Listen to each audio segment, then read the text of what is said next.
Settle in. Let your eyes grow soft. The room around you is still. The clock ticks without urgency. Your breathing slows, and we begin. In 1920, the United States did something unusual. It made alcohol illegal. Not just stronger spirits like whiskey or gin, but all of it. Beer, wine, champagne, even a splash of sherry at a quiet Sunday dinner. For the first time in American history, a constitutional amendment, the 18th, told the country it could no longer drink. They called it prohibition. It was not a sudden idea.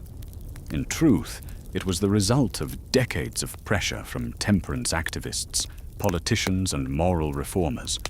Organizations like the Women's Christian Temperance Union and the Anti-Saloon League had spent years insisting that alcohol was not just a bad habit, but a national disease. They believed it led to violence, to poverty, to broken homes, and to sin. The law passed in 1919.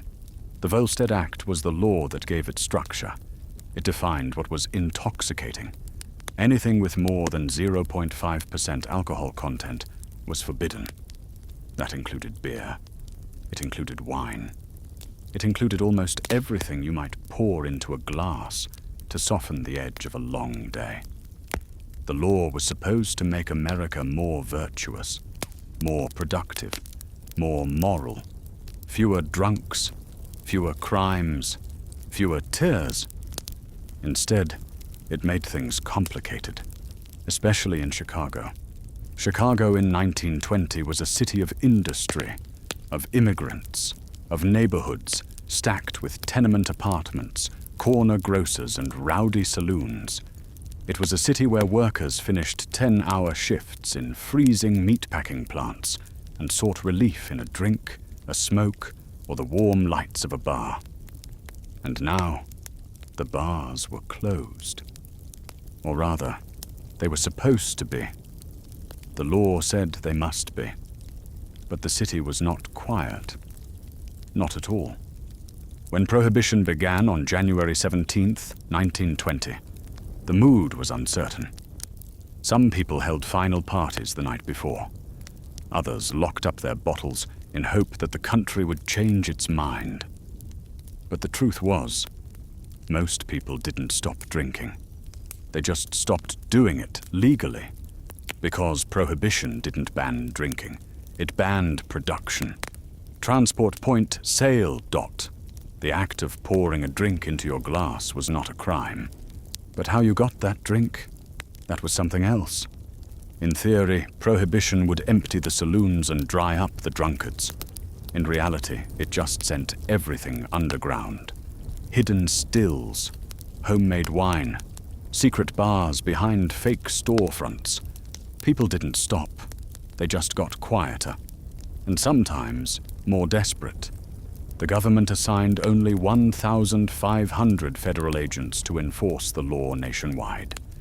For a country of over 100 million people, that was nothing, especially in a city like Chicago, bursting with taverns, music halls, private clubs, and backroom doors that didn't always stay locked. The agents who did enforce the law were often underpaid, overworked, or simply uninterested. Some were honest, others took bribes. Many looked the other way. And the people? They adapted. In Chicago, people didn't call it the noble experiment. They called it what it was, a nuisance, a joke, or for some, a business opportunity. We'll get to all of that soon. But first, think of what was lost, at least on the surface. The corner tavern where neighbors once gathered, closed. The beer halls that served as union meeting spots, shuttered. The wine shared during a wedding toast, illegal. The American public had to relearn how to socialize, without a glass, without a bottle, without something in hand to take the edge off. And in doing so, they found loopholes. You could still make small batches of wine at home. You could get whiskey with a doctor's note. Pharmacies saw profits rise overnight. Even churches were allowed to use wine for communion. And so some churches, mysteriously, gained dozens of new members. Still, life for most was not glamorous. There was no music playing, no jazz soundtrack in the background. There was just a nation confused by its own rules. Chicago, especially, felt the tension. In the working-class neighborhoods, Polish, Italian, Irish, alcohol had always been part of tradition, of culture, of daily ritual. A glass of grappa after dinner, a pint with your father on Sunday. The law now told them this was wrong. But they didn't feel wrong. They felt betrayed. So they ignored the law. Quietly, slowly, in attics, in bathtubs, in dimly lit back rooms where no one spoke too loudly. And still, the government promised this would make life better. But in truth, it just made it more confusing. People woke up to rules they didn't respect. They went to work, tired, came home, frustrated. And if they wanted to find a drink, they had to do so through whispers and shadows. The country had banned alcohol, but it hadn't banned desire. And in that space, between what was forbidden and what was still wanted, Chicago began to change.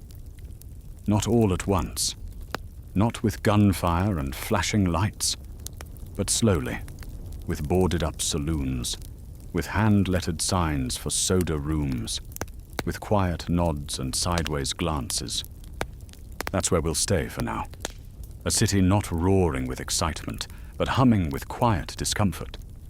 A law no one quite understood. A nation tired and dry and unsure what would come next. Let your mind drift there, to a simpler time, not easier, not kinder, but slower, grayer. A city where even the fun had to be hidden. And the law was just the beginning. Close your eyes now. You are not in danger. You are simply in Chicago, in 1920. And the bar is closed. The law has passed. Prohibition is in effect. And now the nation is dry. But what does that mean? Not dry like the desert. Dry like absence. Like silence where there used to be sound. Emptiness where there used to be noise. The sound of laughter echoing through saloon doors. Gone. The clink of bottles behind the counter. Vanished. The soft pop of a cork on a quiet Sunday. Now illegal. In Chicago, the change was not just political. It was personal. It lived inside kitchens, where wine bottles once rested beside flour. It lived behind bars that now sold soda and sandwiches, but no more beer. It lived in the slow, uncertain hands of bartenders who no longer had jobs. Beer had been a daily drink. It was cheaper than milk, safer than water, easier to find than fruit. And now it was gone. Or so the law said. In reality, the disappearance was partial, because people didn't want to stop. They just had to learn new ways. And in between the raids and the headlines, there were long stretches of boredom. No excitement, no jazz, just nothing. Imagine living on the South Side, a tenement walk-up, cold in winter, hot in summer. You come home from your shift, 12 hours standing on concrete in a packing house, and you want a glass of something. Not much, just enough to loosen your shoulders, to sit in the silence without fidgeting. But now, even a single beer could be a crime. And so, you do what millions did. You adjust, you improvise, or you wait. Some turned to near beer, beer with so little alcohol that it barely counted. It was legal under the Volstead Act, but no one liked it. It tasted like disappointment, thin, bitter, a shadow of what used to be. Others turned to soft drinks. Soda fountains popped up on every corner. Cherry phosphate, root beer, orange cream. Places that had once been bars now became tea rooms. Soda shops, cafes. It looked cleaner. It sounded safer. But it wasn't the same. Alcohol had been more than a drink. It had been social glue. Something shared. Something familiar. Now, conversations had to flow without the comfort of warmth in a glass. And for those who really missed it, some began to brew. It was still legal to make small batches of fruit wine at home. Grapes, raisins, apples. You could buy grape concentrate with a warning. Do not dissolve in water, seal in a jug, and store in a warm closet for 21 days, or it will turn into wine. A wink in label form. The secret was public. Kitchens became laboratories. Basements became tasting rooms. Bottles lined the backs of closets and pantries. Not glamorous, not romantic, just practical. The air smelled strange now, not of fresh bread or soup, but of fermenting fruit, of something sharp and sour. There was always the risk of being caught. But in many parts of Chicago, no one was looking. The police had other things to do. Meanwhile, some people didn't miss alcohol. Temperance had its supporters. People who had seen too much violence, too many nights of shouting and broken windows. Women who had buried their paychecks in jars to keep their husbands from drinking them away. For them, prohibition was hope, or at least a pause. But even that hope wore thin. Because alcohol didn't vanish, it just changed clothes. Bakers still sold yeast by the pound, more than anyone needed for bread. Hardware stores sold copper tubing that could be used for stills. Mail-order catalogs offered grape bricks, stamped with "Do not add water." The law was full of cracks, and Chicago was full of people willing to walk through them. There were few options for fun. No legal bar, no legal nightclub. If you wanted music, you went to a dance hall. If you wanted a drink, you asked around. Carefully. You knocked, you waited, you whispered. Maybe you got lucky. Maybe you found a room with sawdust on the floor and chairs that didn't match, a phonograph in the corner, and a drink poured from a bottle with no label. It burned going down, but you didn't complain, because in a dry city, even bad liquor was still liquor. And so, Chicago endured. Mothers wrote letters to lawmakers. Fathers repaired stills in garages. Teenagers dared each other to try raisin wine. And the city, somehow, kept moving. Day by day. Quietly. With fewer toasts. With fewer weddings done properly. With fewer celebrations that felt whole. It was not tragedy. It was inconvenience. Frustration. A dullness that pressed into the corners of daily life. Not dramatic, just persistent. This was life under prohibition. Not dramatic gunfights or flapper parties. Just people trying to get through the day. Dry, restless, and not entirely convinced the law was worth it. Sleep now. You've walked the quiet streets. You've smelled the vinegar and heard the clink of empty glasses. The city is still dry. No music. No voices. Just the sound of your breath, slow and even. The year is still 1920's something. You are still in Chicago. And the bar, officially, is still closed. But somewhere nearby, beneath the hum of streetcars and the cold buzz of electric lamps, someone is knocking on a door that shouldn't open. A door that leads to a basement or a backroom, or a building that was supposed to be a bakery, but isn't. These are the speakeasies, named for the way you were supposed to request entry. Quietly, softly, speak easy. But they were never all that secret. Not really. Not in Chicago. By the mid-1920s, the city had thousands of them.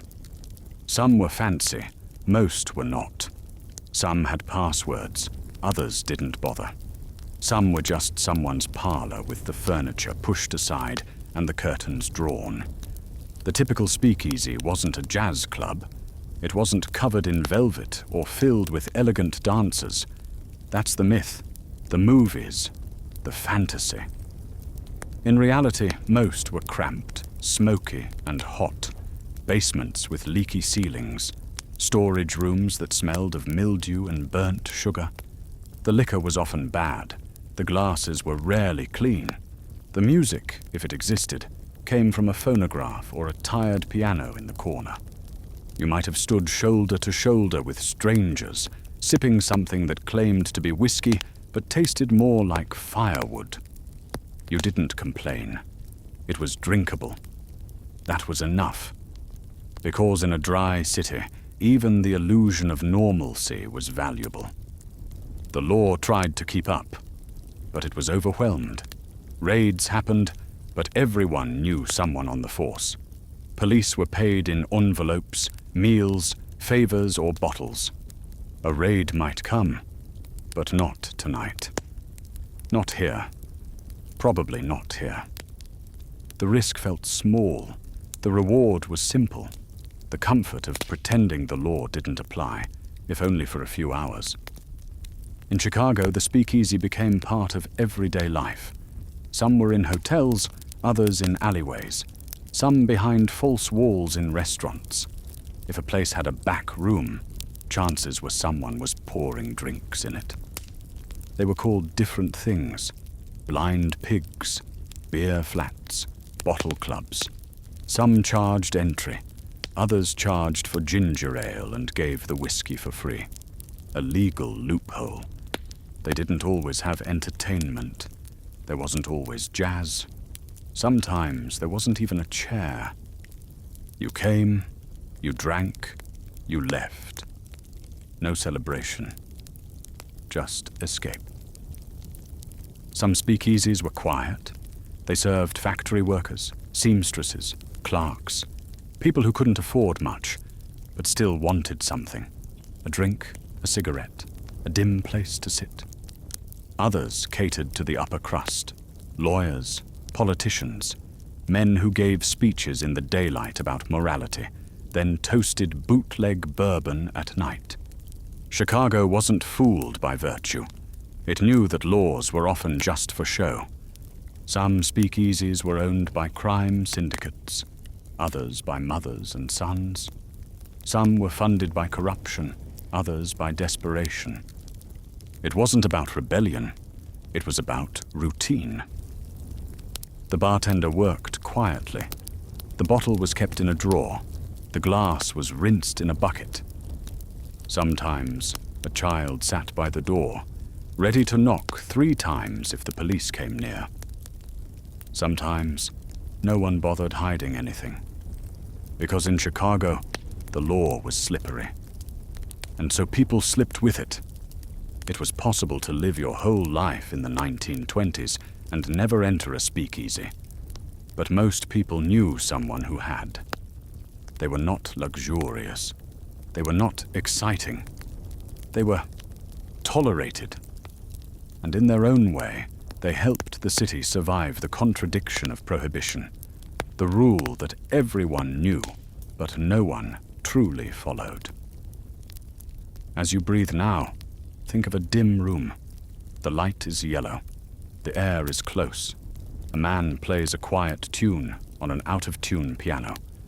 No one speaks above a whisper. No one wants attention. In the corner, a bottle sits inside a paper bag. The label is gone, but the warmth is familiar. This is not glamour. This is not danger. It is dull, routine.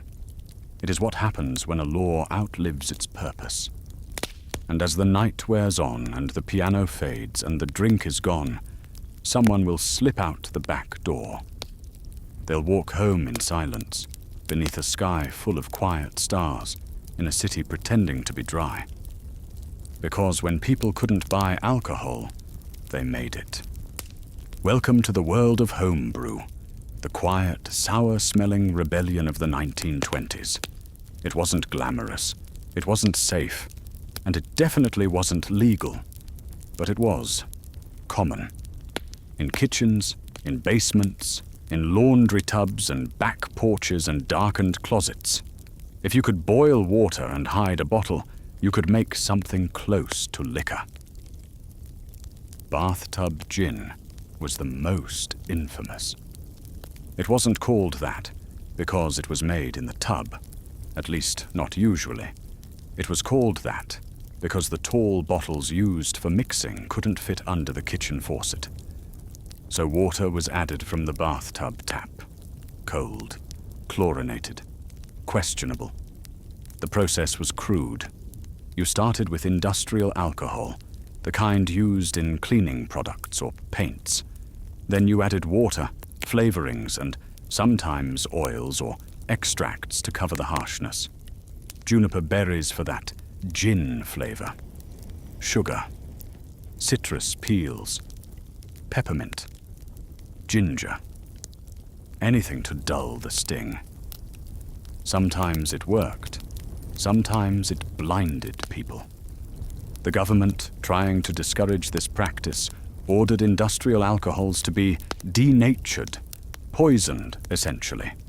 But bootleggers found ways to redistill it, filter it, dilute it, and sell it anyway.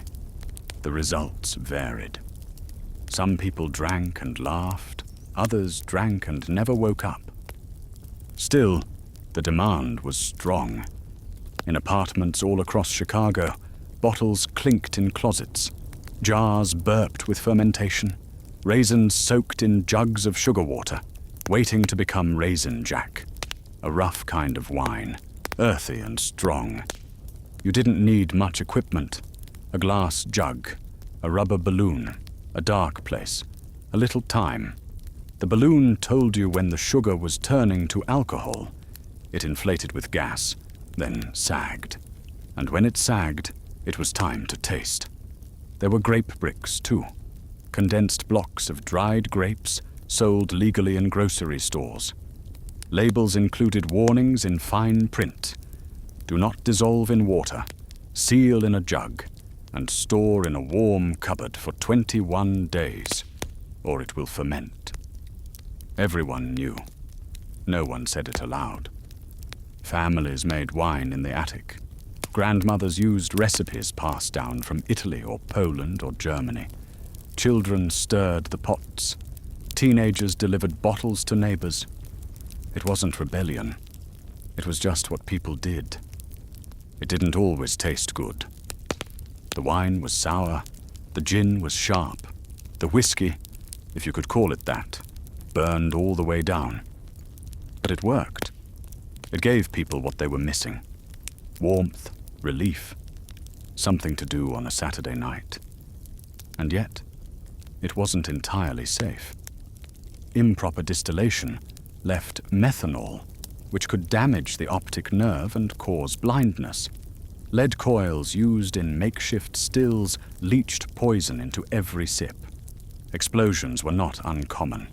Alcohol vapor is flammable. So are careless hands. Hospitals in Chicago reported hundreds of cases each year. Seizures, paralysis, death. But the fear didn't stop the brewing. It only made it more cautious, more secretive. Recipes were whispered between neighbors. Supplies were traded under the table. Closets were padlocked. Children were told, "Don't touch that jar." It was never legal, but it was normalized. You'd go to visit a friend, and they'd pour you something from a milk bottle. They wouldn't call it gin. They wouldn't say what it was, but you'd drink it anyway. That was the custom. That was the compromise. And so, under Prohibition, the American home became a kind of distillery. Quiet, improvised, imperfect. It didn't bring joy, always. Often it brought more work, more risk. But in a world where liquor couldn't be bought, making it became an act of quiet persistence. And the air smelled different. Sometimes sweet, like yeast rising. Sometimes sour, like vinegar. Sometimes sharp, like burnt sugar or alcohol spilled on the floor. A whole city, fermenting quietly. We are still in Chicago, and the year is still somewhere between 1920 and 1930. Prohibition is in full force, and yet liquor flows. Not because it's legal, but because someone made it a business. Organized crime did not begin with Prohibition, but Prohibition made it grow. Grow wide, grow rich, grow bold. In Chicago, crime was not chaotic.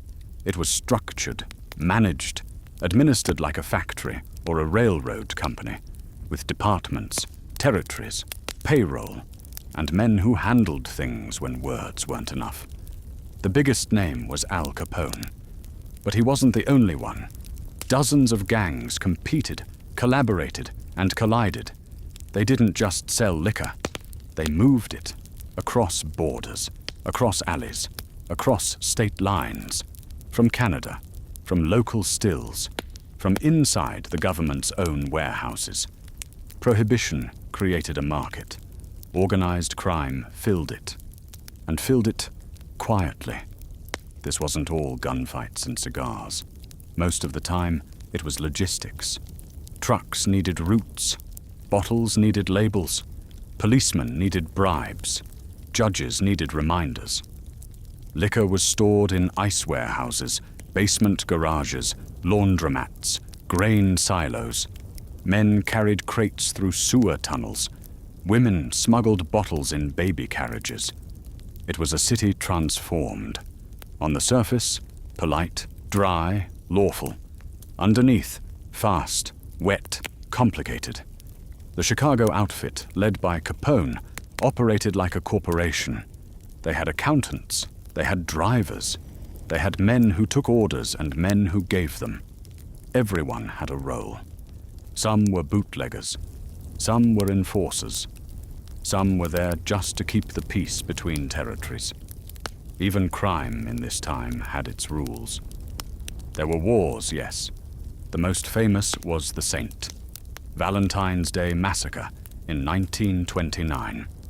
7 men gunned down in a garage. But that was an outlier.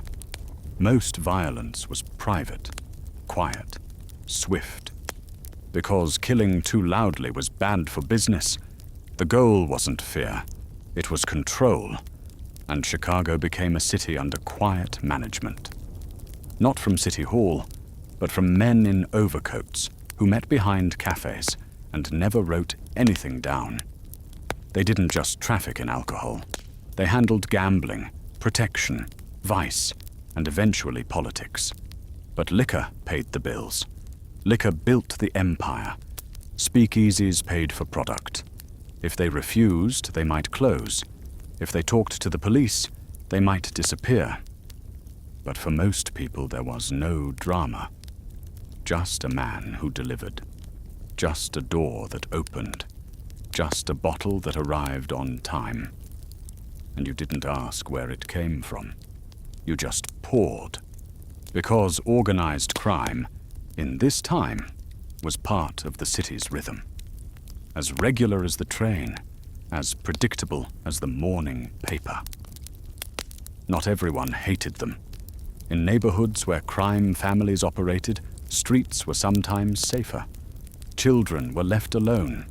Rent was sometimes covered. Funerals were paid for.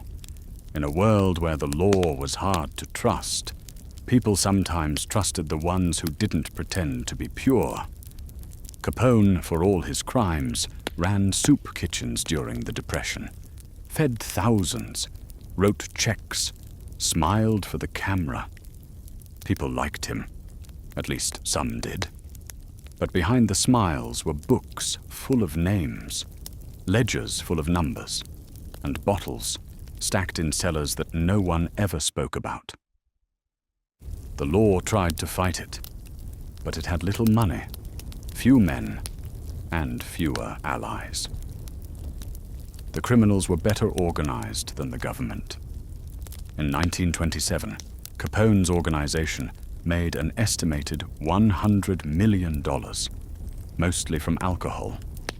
That's over $1.7 billion today. Crime wasn't hiding in the shadows. It was outpacing the law. Chicago learned to live with it. Sometimes, residents closed their doors. Sometimes, they watched from windows. Most times, they kept quiet. Because the bottles kept coming, the drinks kept flowing, and the law, for all its words, seemed very far away. The city is technically dry. The laws are written. The agents are sworn. But one question remains. Who's actually in charge? During Prohibition, enforcement wasn't straightforward. There wasn't one department. There wasn't one plan. There wasn't even agreement on what enforcement meant. The Volstead Act said the federal government had authority, but the federal government didn't have many people. At the start, there were about 1,500 agents for the entire country to track every barrel, every bottle, every speakeasy, every back room still. It was never enough. And so, local police were expected to help. City police, state troopers, sheriffs, marshals. But in Chicago, help didn't always mean help. Because the problem wasn't just crime. It was money. Enforcement didn't pay well. Corruption did. Many officers took bribes, not because they were evil, but because the system allowed it.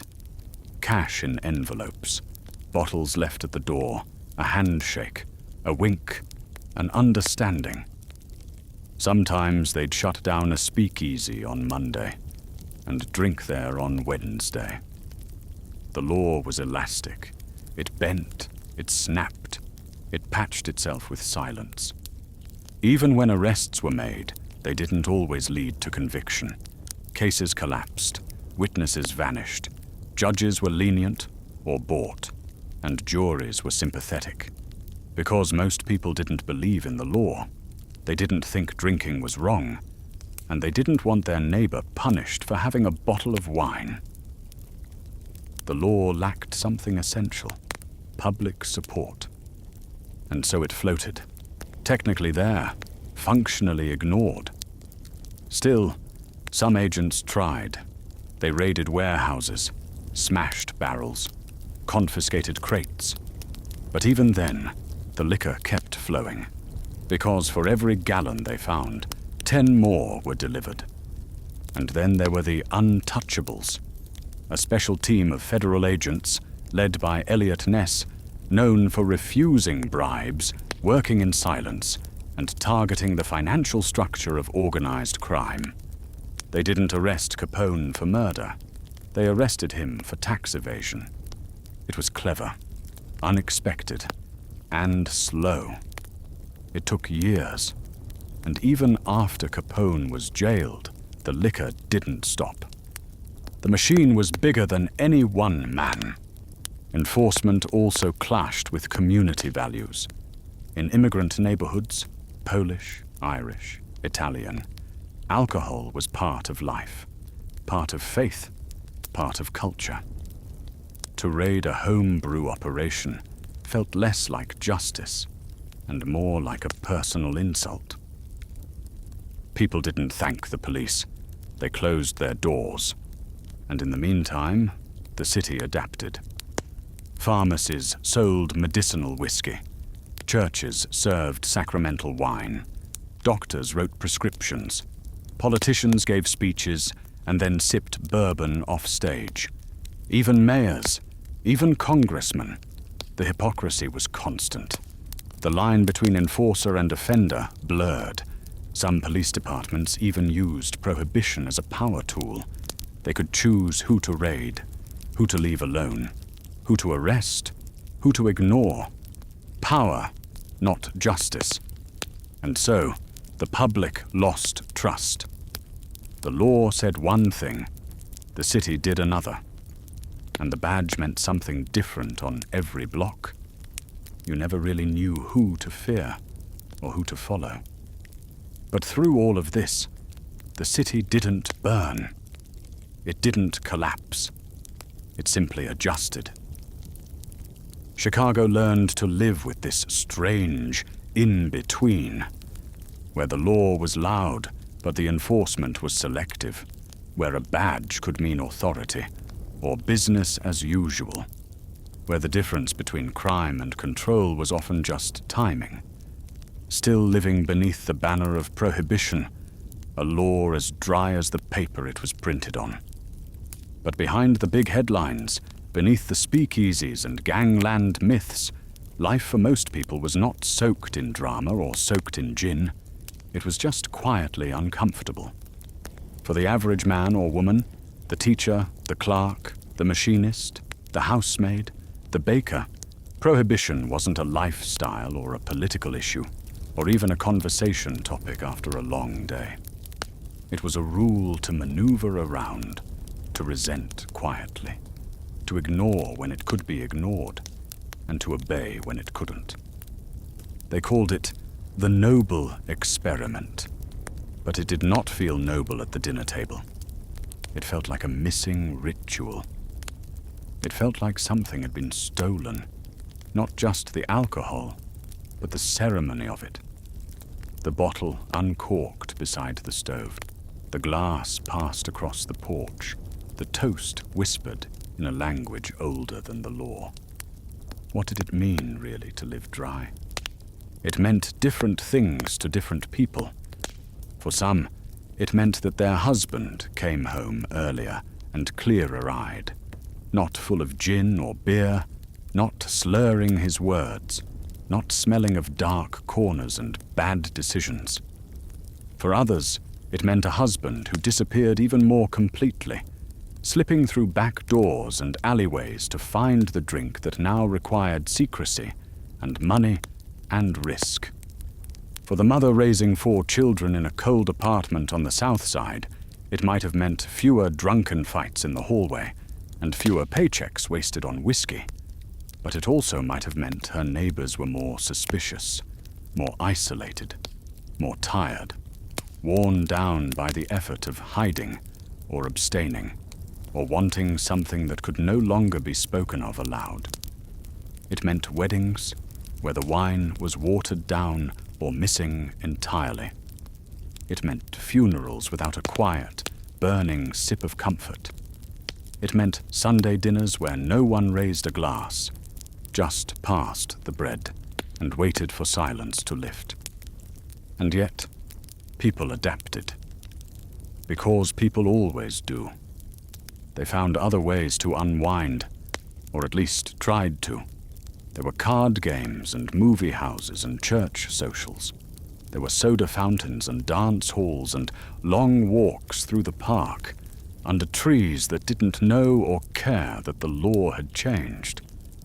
But for many, those things weren't quite enough. Not because they were dull or wrong, but because they were not the thing being missed.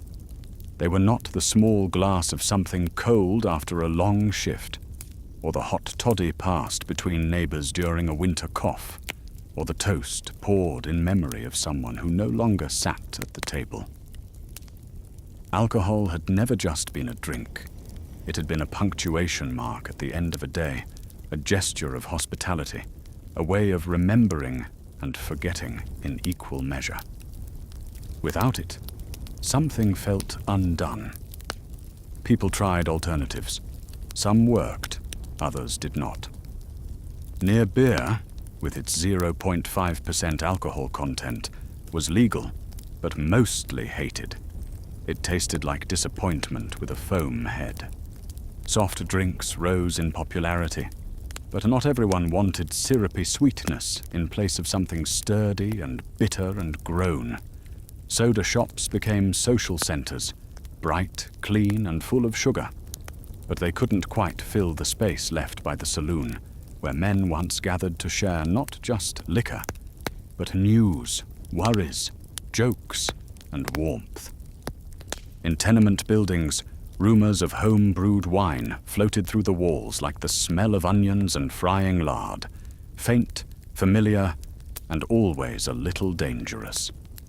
In small apartments, husbands turned closets into secret fermenting chambers, or stashed flat bottles behind radiators, or taught their wives to sip quietly and pretend they never had.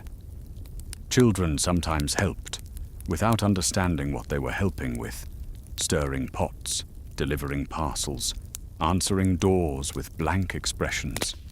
They learned early to say they didn't know what was in the box, didn't know what was in the jug, didn't know who came calling after dinner. This was life then. Not rebellious, not righteous, not glamorous. Just everyday life, trying to make space for something that had been erased by a law that few understood and fewer believed in. It meant learning how to say nothing in 100 different ways. It meant watching what you poured, and where you poured it, and who was watching while you did. It meant trusting your neighbor or pretending you didn't. It meant living in a city where alcohol was supposed to be gone, but never really was. Only hidden in darker corners, passed through quieter hands, softened by silence and need. And it meant waiting. Waiting for the law to lift. Waiting for the old ways to return. Waiting for things to make sense again. But in the meantime, there were bills to pay, meals to cook, clothes to mend. There were still birthdays and illnesses and rainstorms and rent due. Life did not pause for prohibition. It just changed. Chicago, in the 1920s, was a city of contradictions, of virtue written into law and vice stitched into routine.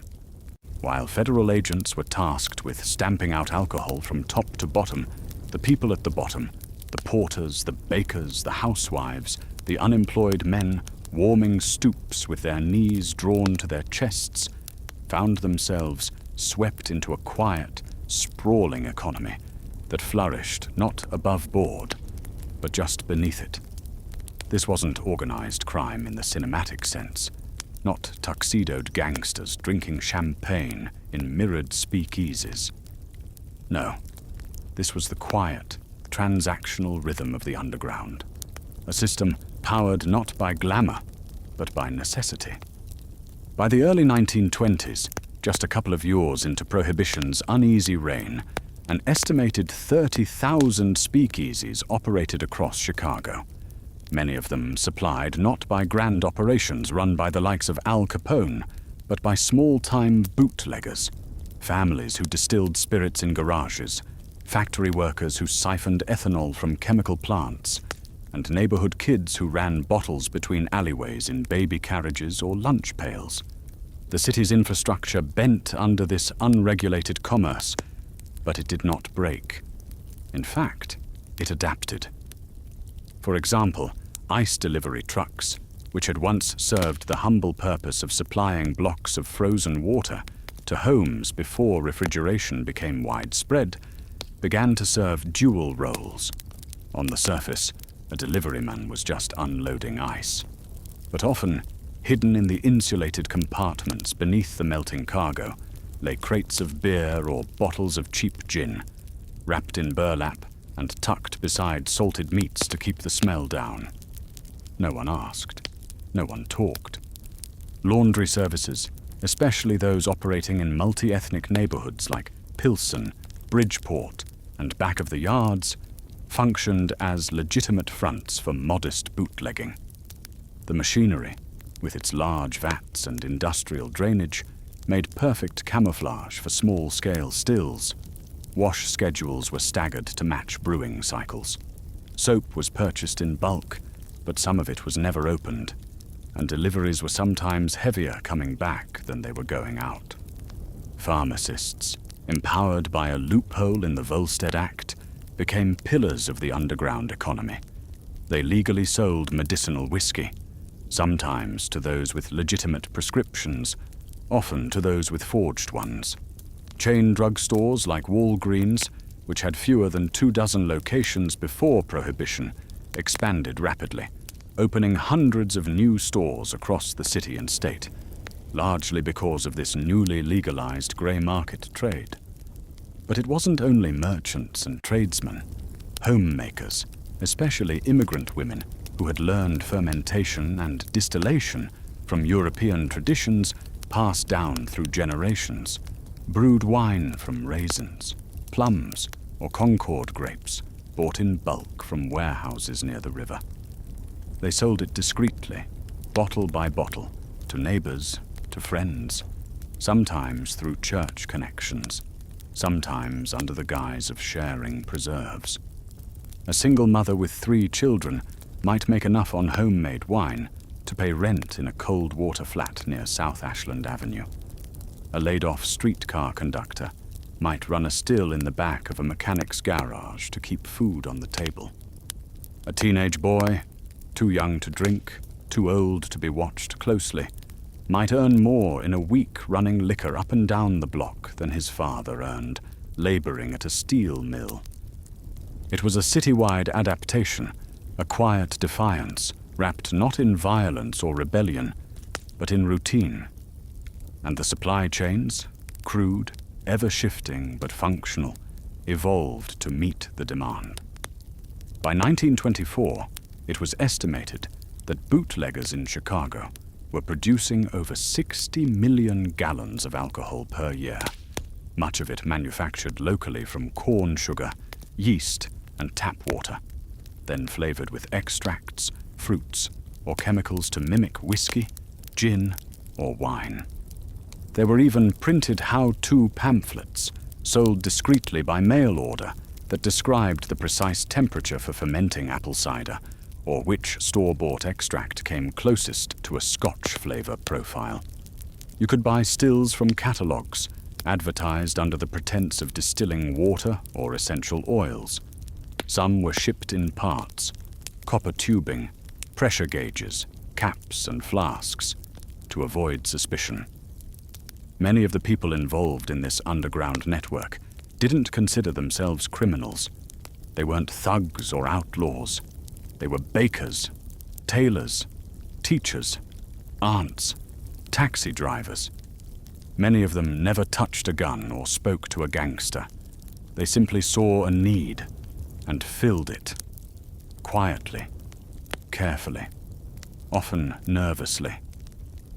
In the daytime, they paid bills, swept stoops, said grace before meals. In the nighttime, they measured sugar by the pound and watched fermenting buckets for signs of success or rot. There were risks. Raids did happen.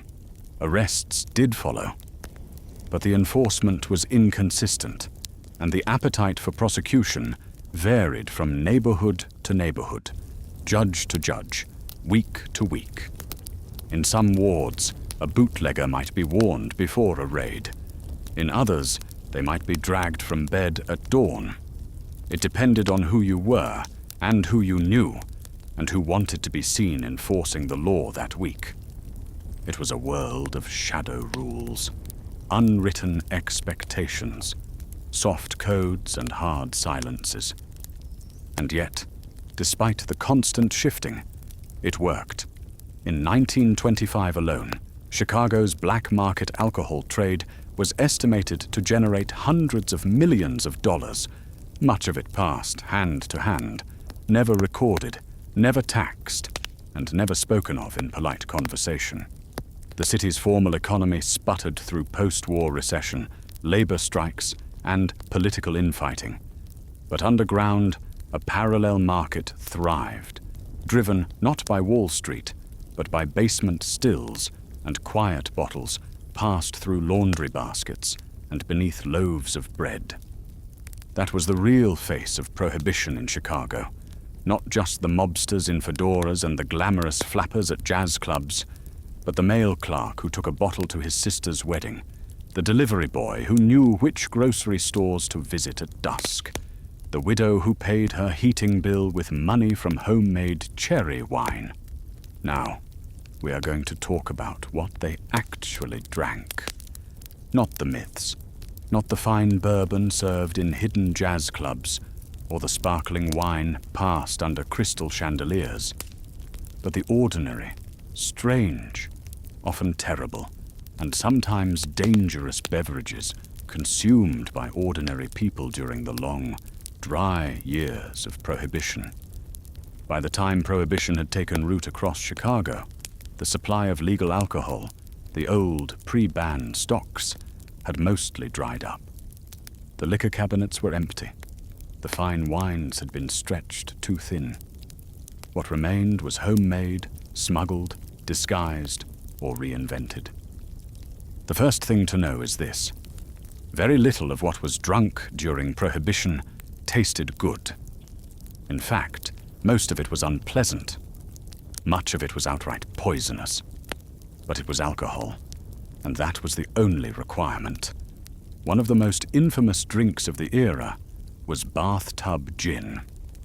It wasn't always gin in the true sense, which traditionally involved distilling grain alcohol with juniper berries and other botanicals, but rather a crude approximation.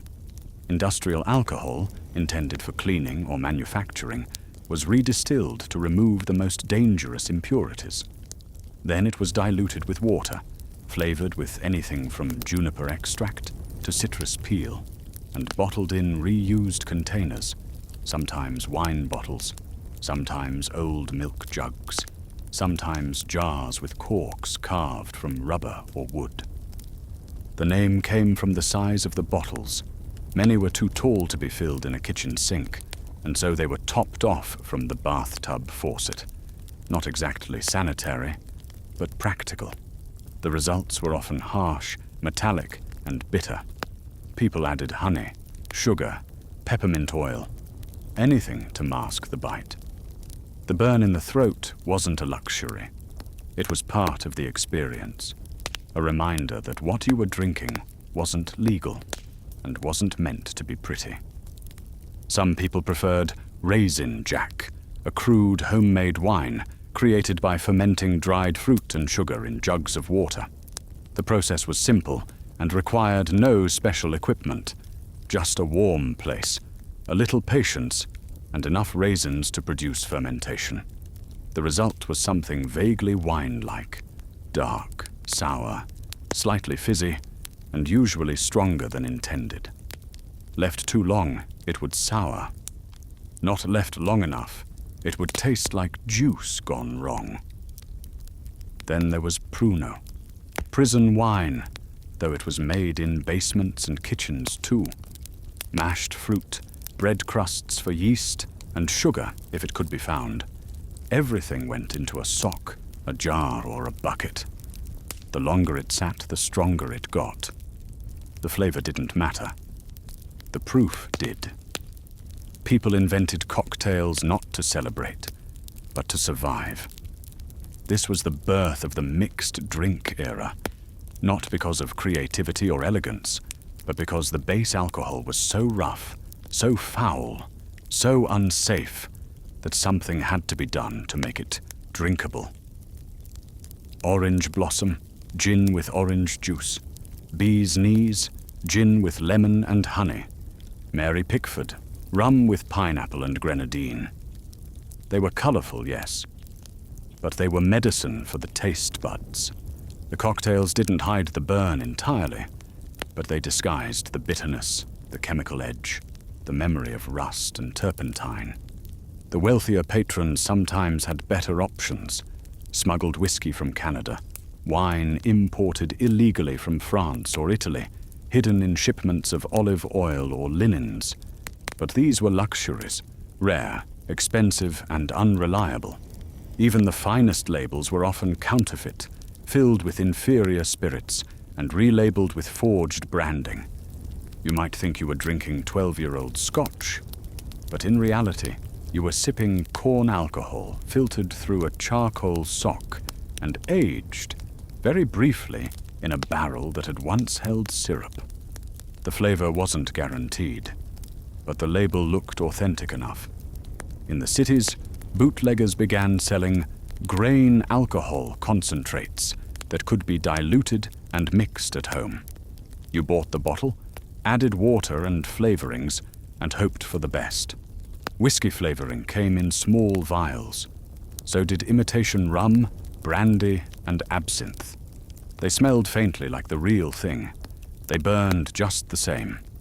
In poorer households, alcohol was sometimes replaced with cough syrup, extracts, or even tinctures of vanilla or lemon, many of which contained high amounts of alcohol and were still legal to purchase in grocery stores or pharmacies.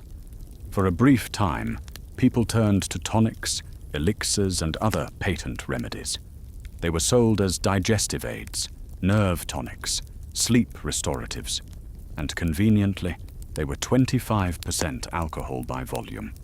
A shot of bitters, some soda water, a slice of citrus, and you had a drink that looked legal enough to pass inspection. Of course, there was also poison. When industrial alcohol was diverted and consumed too early, before being properly redistilled, it could contain methanol, which attacks the optic nerve. Thousands of people were blinded. Some died. But even that didn't stop the drinking, because people weren't chasing flavor. They were chasing comfort, warmth, distraction, and if the drink didn't taste good, they simply held their breath and swallowed fast. That was the flavor of prohibition. Not rich bourbon, not aged wine, but rough spirits in tin cups, imitation whiskey with names like Old Crow, though the bird was plastic and the label was glued on crooked. Sweet wine with more sugar than grape. Gin that made your eyes water before it reached your lips. It wasn't about indulgence, it was about endurance. And now, as you lie still, as the edge of the day dissolves into sleep, you can imagine not the clink of crystal glasses or the scent of tobacco and jazz, but the humbler world of bitter sips and burned throats, the survival drinks of a dry city. They drank what they could find, what they could afford, what they could hide. Now we turn to the women. Not just one kind of woman, not only the preacher's wife or the flapper in sequins, but all the women who shaped, enforced, challenged, and endured prohibition, each in her own way. Because if you listen closely to the history of these dry years, you will hear women's voices everywhere, rising in church halls, whispering in kitchens, shouting on courthouse steps, and sometimes humming quietly as they bottled gin behind closed doors. It was women, after all, who had helped bring about the law in the first place.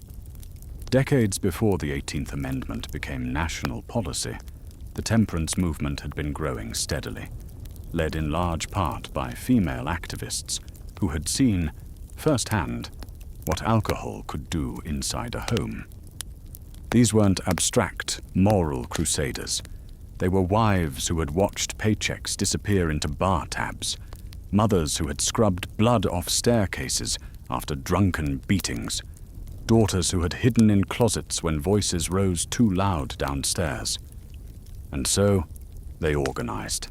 Groups like the Women's Christian Temperance Union and the Anti-Saloon League mobilized women in towns across Illinois and across the country. They held prayer circles outside taverns. They petitioned school boards. They lobbied state legislators.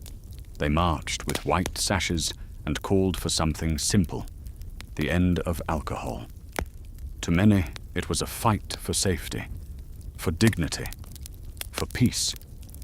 And when the law finally passed in 1919, many of these women rejoiced.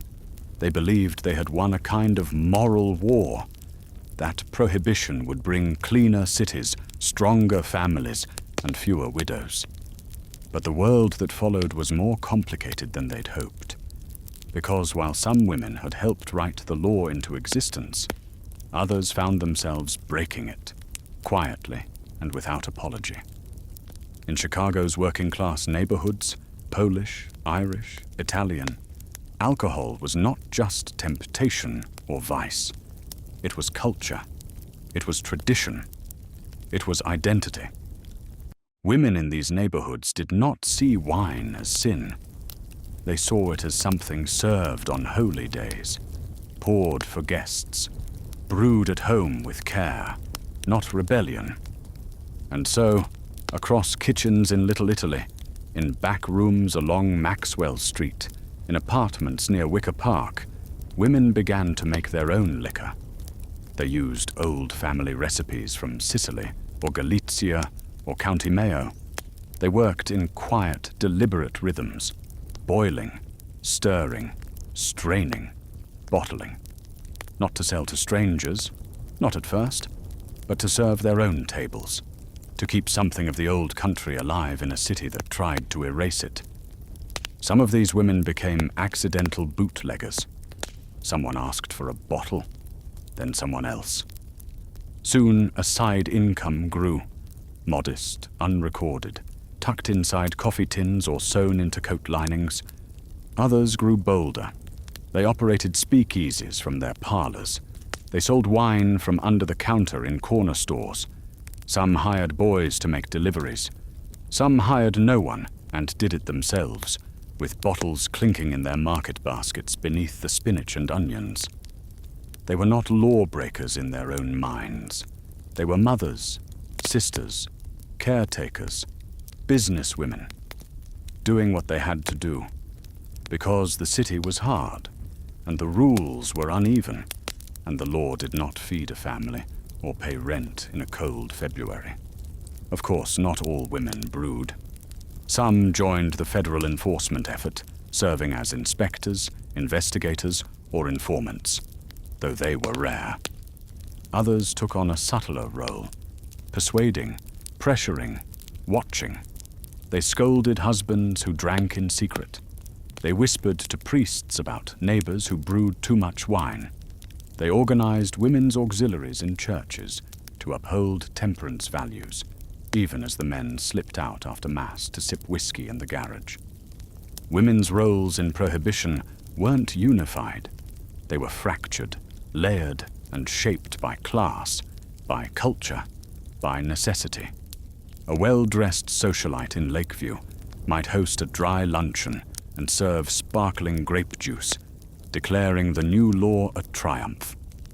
Meanwhile, a seamstress in Humboldt Park might pour red wine into an unlabeled bottle and tuck it under her baby's blanket before walking 2 blocks to make a sale. Both were women of the same city. Both were living under the same law. But their stories were not the same, and we cannot tell one without the other. In the later years of Prohibition, especially after 1926, more women, even those who had once supported the ban, began to question its effects. They saw the rise of organized crime. They saw police corruption. They saw their husbands and sons drink more dangerously, not less. And slowly, quietly, the enthusiasm that had once filled church halls began to ebb. Women who had marched for temperance now signed petitions to repeal it. By 1930, women were no longer just the moral voice of prohibition. They were also part of the groundswell calling for its end, because they had lived through its promises. And now they saw its cracks, because nothing lasts forever, and even the long silence of prohibition had to end. By the late 1920s, the signs were everywhere, not sudden, not dramatic, just cracks forming slowly, one after another, until the wall no longer held. Chicago, like much of the country, had grown tired. Tired of secrets, tired of crime, tired of pretending. The law, once declared noble, had become something brittle, stiff in its language, soft in its enforcement, and around it, the world moved on. It had been nearly a decade since the 18th Amendment passed. 10 long years of bootleggers, raids, scandals, counterfeit spirits, courtroom failures, and violent turf wars. 10 years of quietly asking, over and over, if this was really what temperance had meant to bring. Even those who had once championed prohibition, the ministers, the moral reformers, the women's leagues, had begun to feel that something essential had gone sideways. Because the plan had been simple: ban alcohol, and society would become cleaner, safer, more virtuous. But the result was messier than anyone had predicted. Organized crime had flourished, not disappeared. In Chicago alone, hundreds of gang-related murders were logged in the 1920s, most unsolved, many tied to liquor. The police were underfunded, overwhelmed, or, too often, on the take.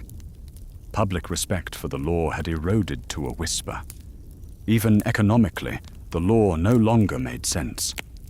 As the Great Depression settled over the country in 1929, Americans watched the economy collapse, jobs lost, banks closed, bread lines growing. And all the while, a lucrative industry, the alcohol trade, remained underground, untaxed, and full of money that could not reach the people who needed it. The federal government, struggling for revenue, began to reconsider. Repealing prohibition wasn't just about personal liberty anymore. It was about jobs, about taxes, about economic recovery. In Chicago, the pressure built on all sides. Judges threw out cases. Jurors refused to convict. Newspapers that once printed headlines cheering dry laws began to run editorials about the costs, not just financial, but cultural. Respect for authority had diminished, and in its place, a strange kind of cynicism had taken root. When a law becomes a joke, enforcement becomes theater, and everyone grows tired of the show. By 1930, prohibition had more enemies than friends. The Democratic Party began to shift its platform. Even women's organizations, long the moral backbone of the temperance cause, began calling for regulated repeal. Legal alcohol, controlled and taxed, rather than illegal and ungoverned. Chicago's political machine, always adaptable, began to move with the wind. A dry city on paper, it was increasingly wet in practice. In homes, people drank openly again. At restaurants, bottles reappeared behind false walls and quiet smiles. In speakeasies, doors stayed open longer, and passwords faded into casual greetings. The sense of secrecy thinned. The performance wore out. By 1932, the presidential election offered a clear path. Franklin D. Roosevelt campaigned on a platform that included repealing prohibition, and the public responded, not just in Chicago, but everywhere. That November, Roosevelt won in a landslide, and the momentum became irreversible. The very next year, in December 1933, the 21st Amendment was ratified. Prohibition, at the federal level, was officially over. The 18th Amendment, once a symbol of moral triumph, became the only constitutional amendment ever repealed. In Chicago, the response was immediate and subdued at once. There were no fireworks, just doors quietly unlocked, liquor licenses issued, bars legalized again, bottles moved from basements to shelves. For many, it felt like a return to something older, not a new beginning, but a rebalancing, a quiet correction. But the world had changed. The culture had been reshaped by a decade of shadow trade, double lives, and silent defiance. Even with alcohol legal again, trust in government didn't recover overnight. The memory of contradiction lingered. Yet the burden of secrecy had lifted. people could drink without fear, sell without hiding, toast without whispering. The law, so brittle for so long, had been bent back into shape. And now, as your body grows heavier with rest, as your breath moves slowly in the soft hush of the night, you can imagine the sound of a bottle being uncorked, not in secret, not behind a curtain, but openly, under daylight, with no shame and no need for code words. Not celebration, just relief.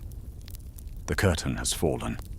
The long chapter of prohibition, with its false fronts and hidden bottles, its whispered passwords and dangerous drinks, is over. And what followed, in Chicago and across the country, was not a triumphant celebration with streamers and bands in the street, but a strange, cautious adjustment. A slow and sober return to normal, if such a thing ever truly existed. It was December 5th, 1933, when the 21st Amendment was ratified, officially repealing the national ban on alcohol. And in theory, that meant liquor could flow again. In theory, bars could reopen. In theory, everything would return to how it had been before. But the world had changed in those 14 years, and rebuilding the legal side of drinking, the regulated side, the taxed side, the safe side, would take time, years even. In Chicago, the change was immediate in only one way. Fear left the room. The bottle no longer had to be hidden behind bookshelves or tucked into laundry bins. People didn't have to speak in code or wait for the sound of boots on the stairs. But beyond that, things moved slowly, because there had been so many years of silence, of underground movement, of adaptation, and now the city had to unlearn those habits. Many of the old saloons from the pre-prohibition era were long gone, turned into diners, stores, or demolished entirely. The buildings had changed, the neighborhoods had changed, the people had changed. New laws had to be written, licensing systems established, regulations created for brewing, selling, transporting, and labeling alcohol. It took time.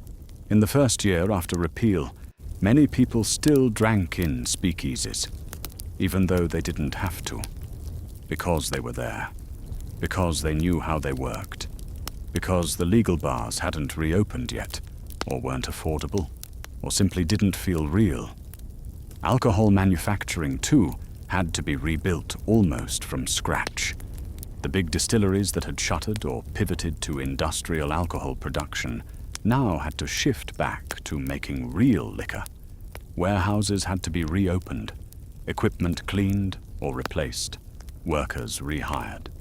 For smaller brewers and distillers, many of them immigrants or first-generation families who had kept their operations alive quietly during the dry years, this was a moment of decision. Some stepped into the light and applied for licenses, hoping to turn their basements into legal businesses. Others stayed underground, too used to the way things had been. Some simply walked away, exhausted by the work of hiding.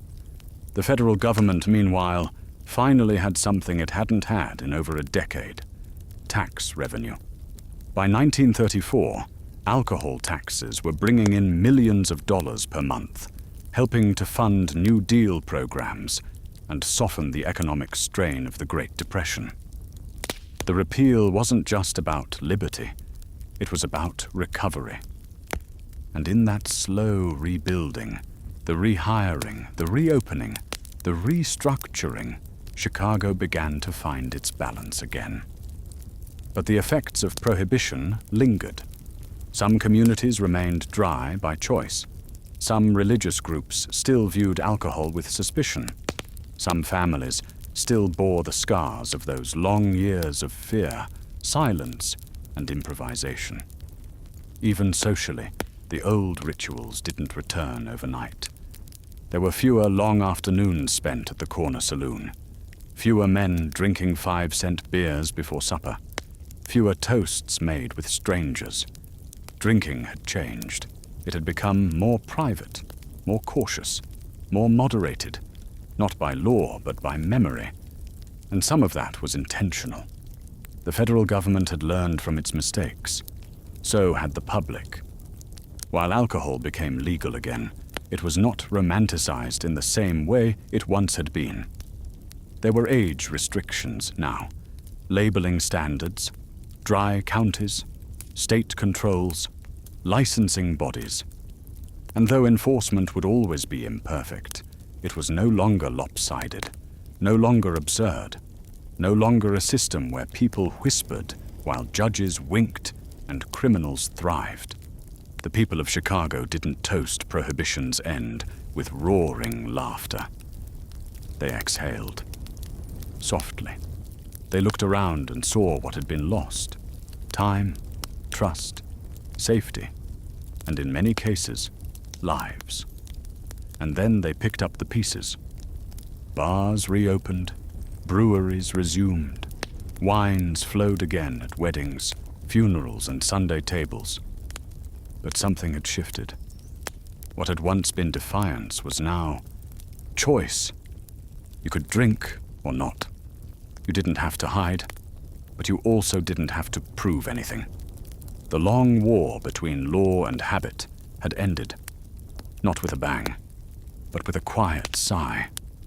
And as you breathe now, soft, steady, you can imagine the storefront being swept, the shelves restocked, the door unlocked for the first time in years, not with celebration, but with relief. The Prohibition years had demanded silence, secrecy, invention. Now came something simpler. Permission. And with that permission, Chicago moved forward. Not faster, not louder, just forward. With the doors unbarred and the glasses poured in daylight.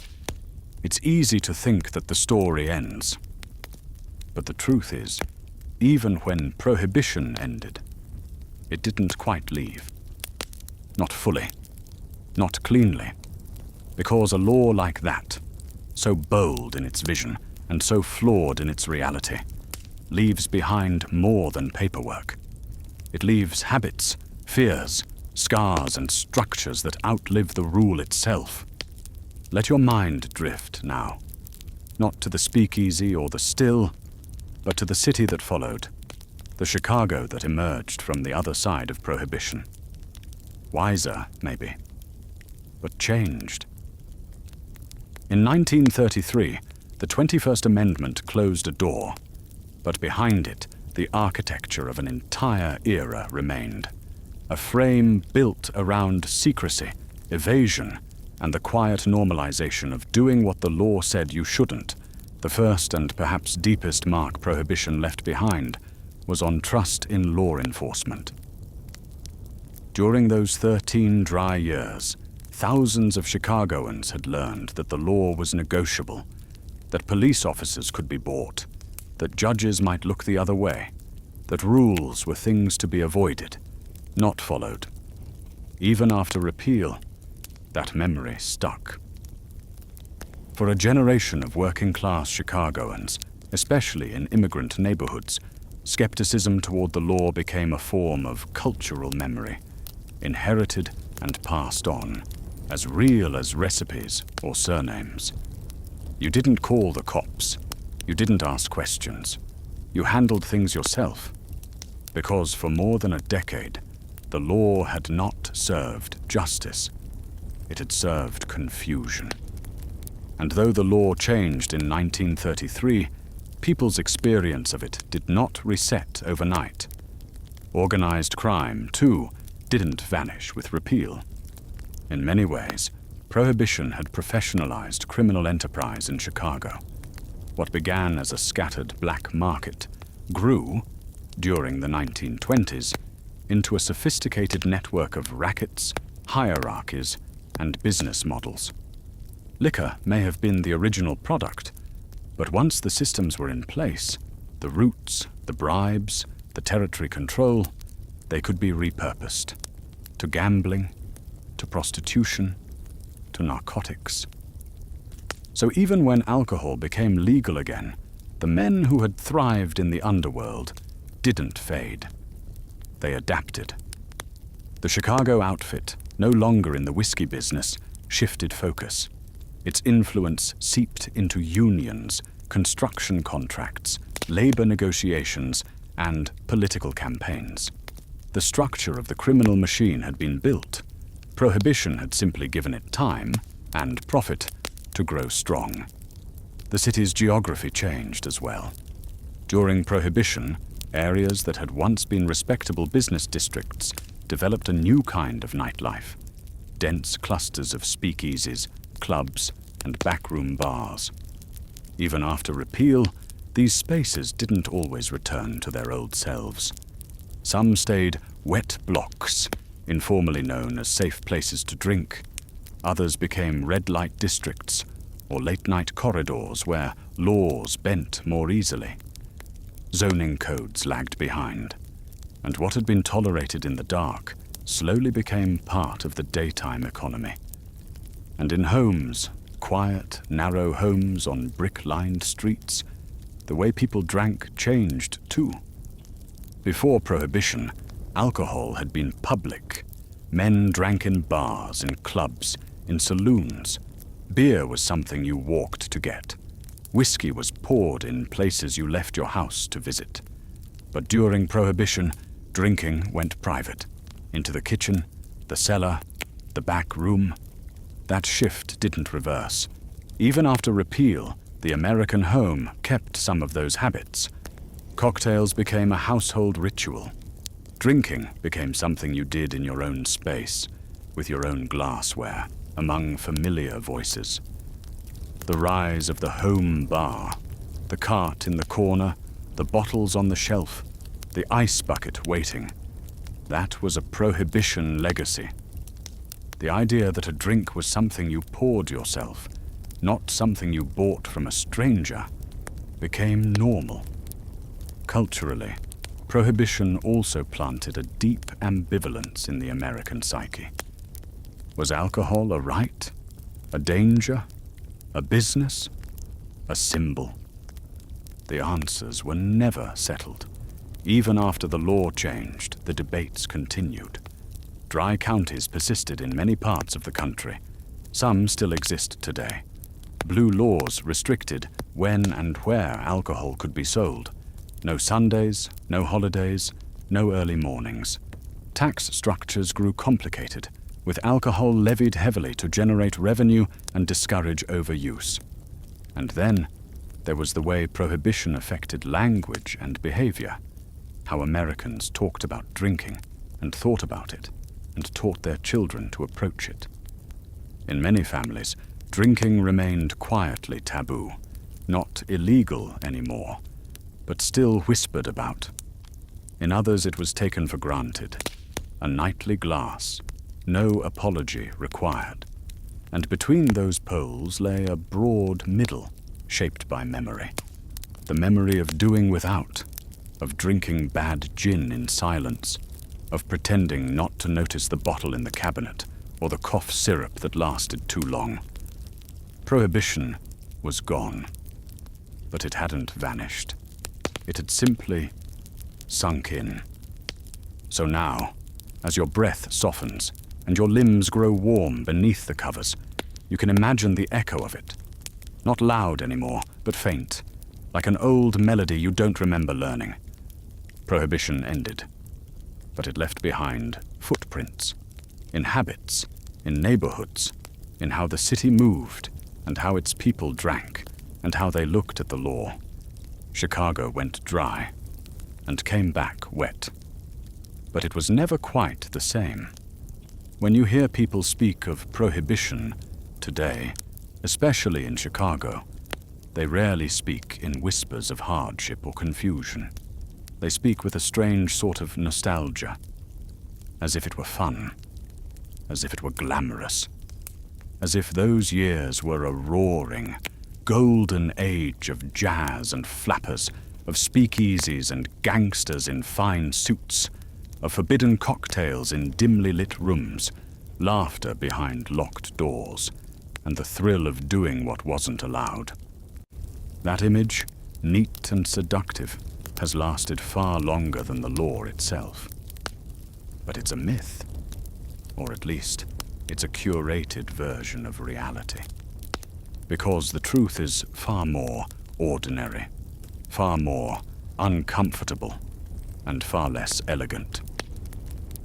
Still, the myth began early. Even while Prohibition was still in effect, Hollywood, then in its early boom, began producing films about gangsters and bootleggers. Characters based loosely on men like Al Capone and Johnny Torrio appeared on screen, violent but charming, defiant but stylish. They sipped scotch and carried Tommy guns. They stood in the shadows but lit up every scene. In post-Prohibition America, especially through the 1940s and 1950s, these portrayals became more dramatic. Crime noir, underworld dramas, the speakeasy as a symbol of excitement, not danger. And with each passing decade, the edges softened further. The grit gave way to polish. Suddenly, the bootlegger was a folk hero, clever, confident, sticking it to the government with a smile.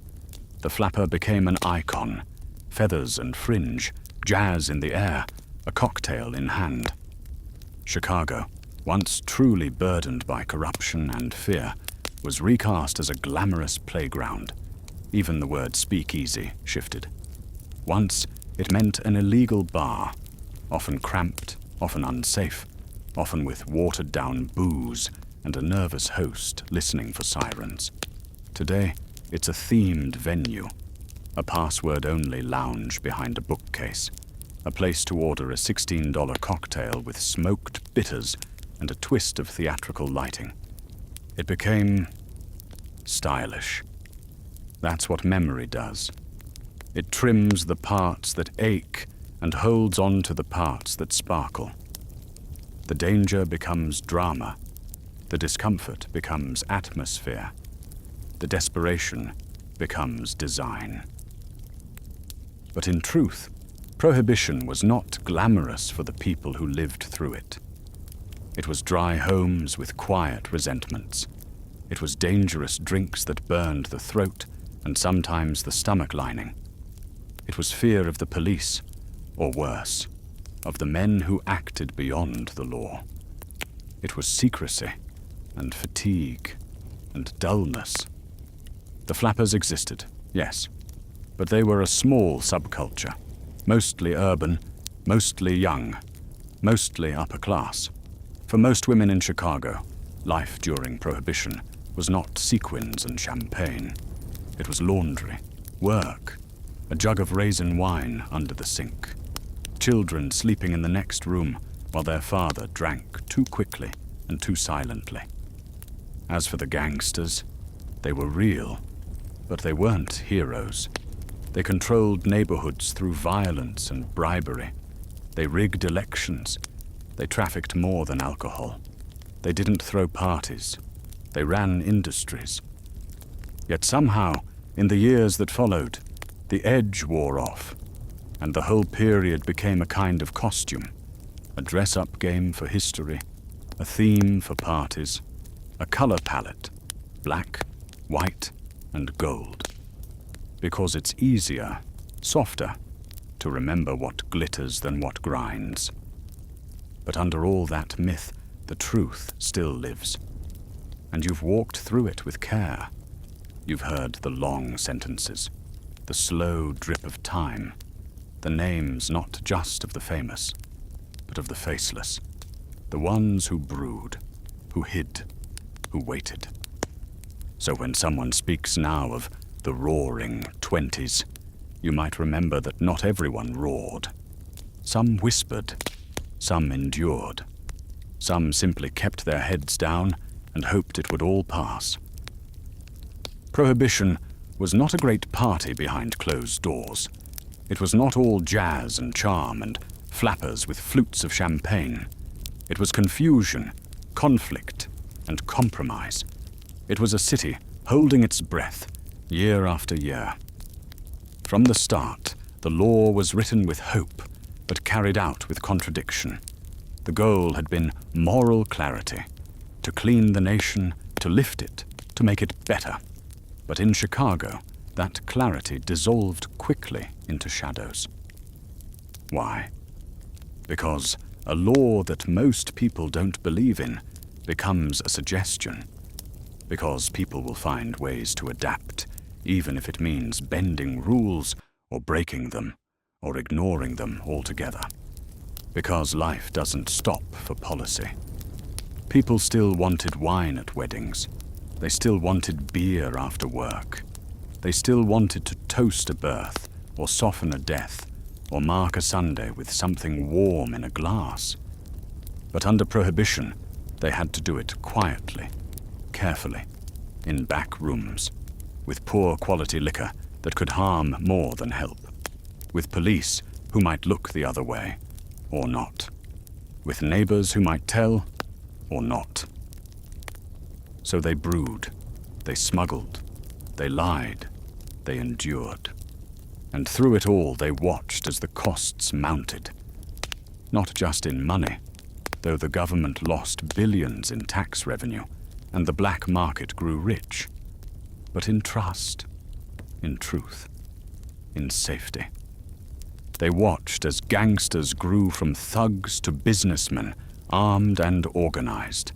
They watched corruption thread its way through police stations, courtrooms, city hall. They watched people drink more dangerously than ever before, not less. And maybe worst of all, they watched their own sense of the law unravel. Because when the law feels out of touch, the people begin to feel out of reach. Prohibition, in the end, taught Chicago how to hide, how to make things look clean while the mess gathered underneath, how to nod in public and drink in private, how to say one thing and mean another.